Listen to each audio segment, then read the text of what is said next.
لو انتي شخص ما بيقعدش لوحده كتير او بتخافي من قعدتك لوحدك، لانه برضو في ناس كتير بتخاف من قعدتها لوحدها. فانا عايزه اقولك ان انتي بتخافي مش من قعدتك لوحدك، انتي بتخافي من الكلام اللي دماغك هتقولهولك. اهلا اهلا، ازيكم عاملين ايه؟ يا رب تكونوا كلكم بخير. الحلقة دي هتكون حلقة جديدة من البودكاست بتاعنا، وان شاء الله لحد ما الحلقة دي تنزل هكون لقيت له اسم. بس لحد ما نلاقي له اسم خلينا نسميه كده بودكاست وخلاص. فالفيديو ده بصراحة انا ما عنديش توبيك معين، بس انا بجد عايزة اتكلم معاكم في حاجة. انا معايا صحابي كانوا دايما بيستغربوا ان انا بخرج لوحدي. انا شخص بيحب قوي يخرج لوحده قوي، ولما بقعد فترة طويلة مثلا ما بقعدش لوحدي بزعل جدا او بحس ان انا في حاجة ناقصاني. بخرج لوحدي، بدخل مطاعم لوحدي، بدخل كافيهات لوحدي، بتمشى لوحدي في الشارع، لو هروح على الكورنيش لوحدي. بجد كل ده بيكون لوحدي تماما. انا برتاح كده، وفي الاول بصراحة ما كنتش حاسة ان انا هرتاح، وكنت متضايقة وخايفة. غير كده بقى انا بحب اقعد لوحدي جدا جدا، بقعد لوحدي كتير. سواء في البيت او مثلا ان انا اخرج اقعد في كافيه لوحدي. بس انا ما يعني ما بقصرش قعدتي لوحدي ان انا اخرج، بقعد كمان لوحدي في البيت. طيب انا ليه جايه اقول لكم كده؟ انا اكيد مش جايه احكي لكم بطولاتي، بس انا جايه اقول لكم ان قد ايه مهم ان احنا نخرج لوحدنا او نقعد لوحدنا عامه. لو انتي شخص ما بيقعدش لوحده كتير او بتخافي من قعدتك لوحدك، لانه برضو في ناس كتير بتخاف من قعدتها لوحدها. فانا عايزه اقولك ان انتي بتخافي مش من قعدتك لوحدك، انتي بتخافي من الكلام اللي دماغك هتقولهولك، اللي من نفسك هتقولهولك. انا عارفه ان انتي ممكن تقعدي لوحدك ونفسك تقعد تلومك على 100 موقف و100 موضوع حصل، وانتي تصرفتي فيه بطريقه مثلا ما كانتش احسن حاجه، او حاجه انتي غلط عملتيها مثلا. انا عارفه ان دماغنا بتقعد تسوحنا وبتقعد تسحلنا في الحته دي، بس عايزه اقولك قعدتك لوحدك هتنقلك من شخص لشخص تاني خالص. ليه؟ لما تقعدي لوحدك هتفكري، التفكير ده لوحده هيعرفك على نفسك. يعني انا باجي اقعد لوحدي، انا قلت الكلام ده قبل كده في فيديو من فيديوهاتي القديمه. انا لما باجي اقعد لوحدي بقعد افكر الموقف ده حصل وانا اتصرفت فيه كذا. خلوا بالكم انا مش بلوم نفسي، انا بفكر مع نفسي. الموقف ده حصل، انا اتصرفت بواحد، انا اتصرفت بواحد اتنين تلاتة. طب انا لما اتصرفت كده ليه؟ بناء على ايه؟ نابع من ايه؟ ممكن يكون نابع من تروما حصلت لي زمان، نابع من حاجة حصلت لي زمان انا ما كنتش مدركة ان هي ممكن تأثر عليا بالطريقة دي. فانا بقعد افكر مع نفسي، طب انا لما يجي موقف زي ده يحصل تاني انا المفروض اتصرف مع نفسي ازاي؟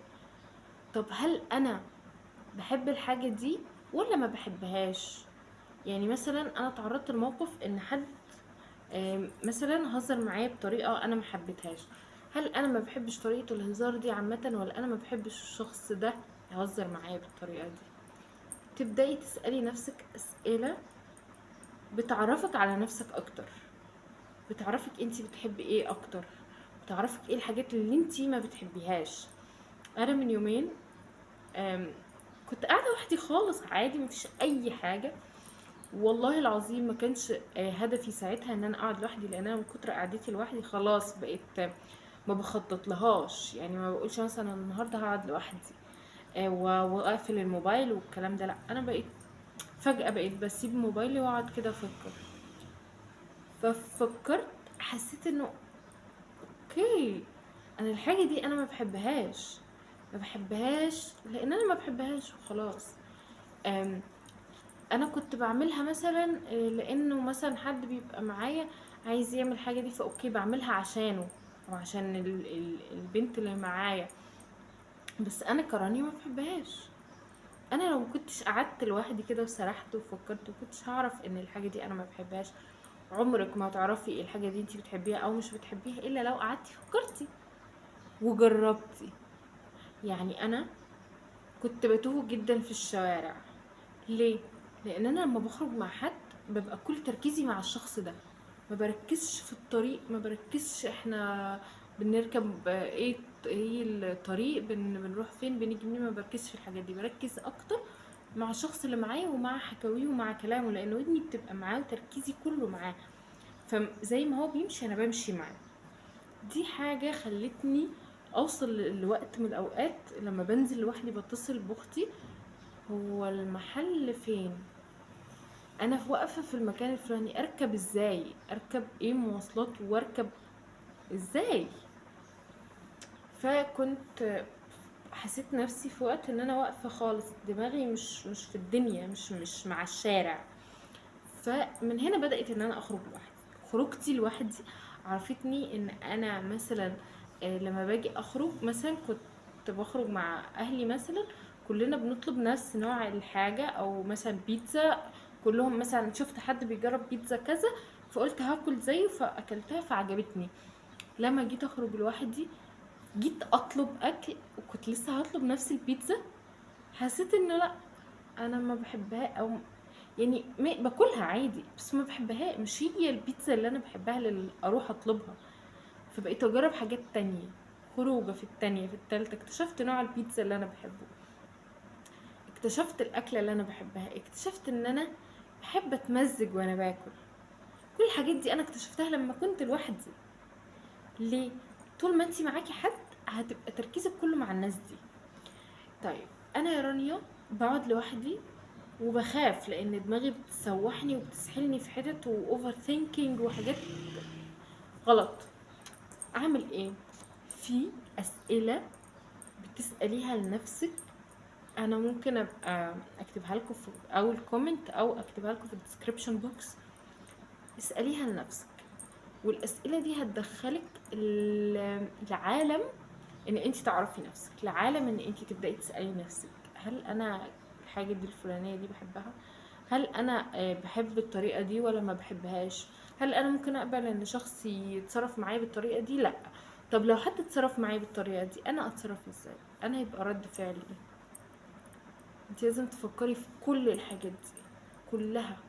مهما كنتي شخص اجتماعي او طول الوقت انت بتتعرضي لمواقف. لو انت شخص اجتماعي فانت عارفه ايه المواقف اللي انت بتتعرضي لها، فانت كده تعرفي انا الشخص ده ما بحبوش ولا عادي. الشخص ده لما بيهزر معايا انا بقبل هزاره ولا لا. الكلمه اللي قالها لي دي هل انا ما اسمحش ان حد يقولها لي، ولا عادي ان حد يقولها لي بس هو الشخص ده اللي طلعت منه مش حلوه.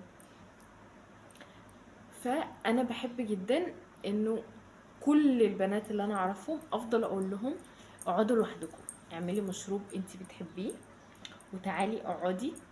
اوكي؟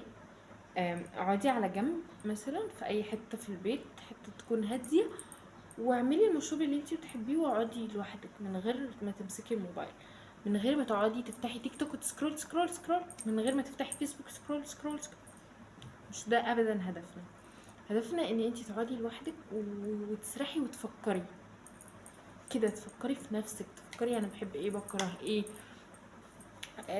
الشخص ده اللي اتصرف معايا كده، هل انا عملت حاجة مثلا خليته يتصرف معايا كده فتجنبها مع الناس التانية، انه اي حد اتعرف عليه بعد كده اتجنب ان انا اعمل معاه الحاجة دي عشان ما يبقاش نفس رد الفعل.